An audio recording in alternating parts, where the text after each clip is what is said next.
Uy, saan na kaya ako? Oy! Hmm? Oh, pare. Bakit ka nandito? Ginawa ka na naman kasalanan sa eskwelahan mo, no? Patay ka. Pagsabihan ka na naman ng teacher mo ng masama sa'yo. Ano ba kasi ginawa mo? Ganito yun kasi yung pare.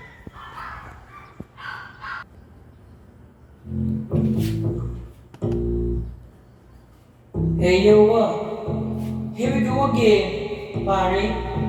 About the teacher na nakilala ko, bro. Nakakatakot yung teacher, eh. Oh, gusto mo marinig? Sigurado ka? Atat ka naman? Alright, here we go.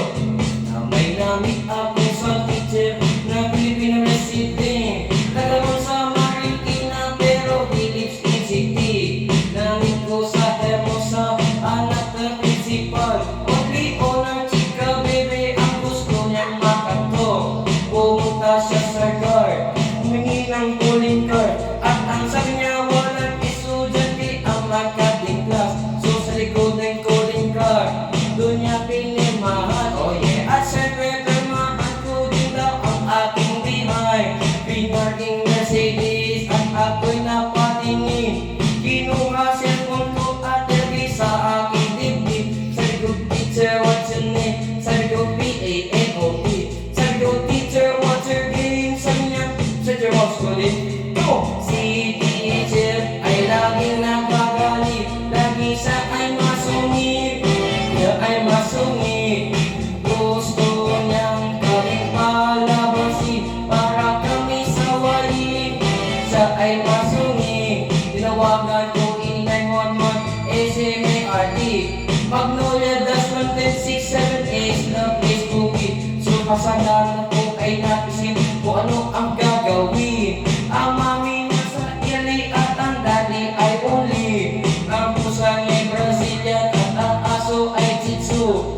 Tinor ko ni bro sa office sa loob ang daming tos. Ang tindi talaga ng office kasi libong sinturon. Anong sabi ni bro? Yan pa naman pumalong ni teacher. So sa kwarto pinakita din koleksyon ng Barnes songs. Pinakita din koleksyon ng totoo sa hood. Sabi niya ilay pa jokes. Ang gusto niya jokes na rin. Ayaw niya na laging happy. Gusto lagi siyang galit. Kung si teacher ay laging nagagalit. Lagi siya ay masungit.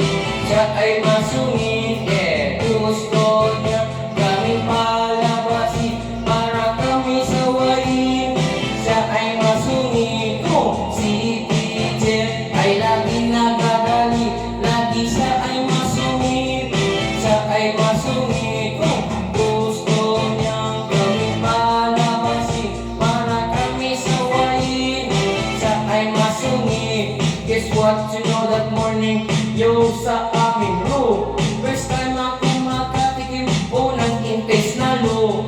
Kalimutan ng class, kalimutan ng bag, kalimutan na lahat. If you shout me loud, I will shout you back. Pinagupit ang aking t-shirt, tsaka pinaupo. Anong sabi niya, tumigil ang bunganga mo ha. Nung nakita niya mga S-grades ko, ay naku, sumigaw siya. Tapos, she's not so front, and then, slap me back. At kahit anong katiran, ay gayon iyon pa rin. Anong sabi niya, oo talaga, you're so galing. Nung tumingin sa aking classmate, and boy, this is what he said. May napag-aralan ba kayo sa buhay niyo? Di ba wala? Tumingin kayo. Come on. Si teacher ay laging nagagalit. Lagi siya ay masungit. Siya ay masungit. Kung gusto niyang kaming palabasin para kami sawayin. Siya ay masungit. Si teacher ay laging nagagalit. Lagi siya ay masungit. Siya ay masungit. Yeah, gusto niya kaming palabasin para kami sawayin. Siya ay masungit. Kung si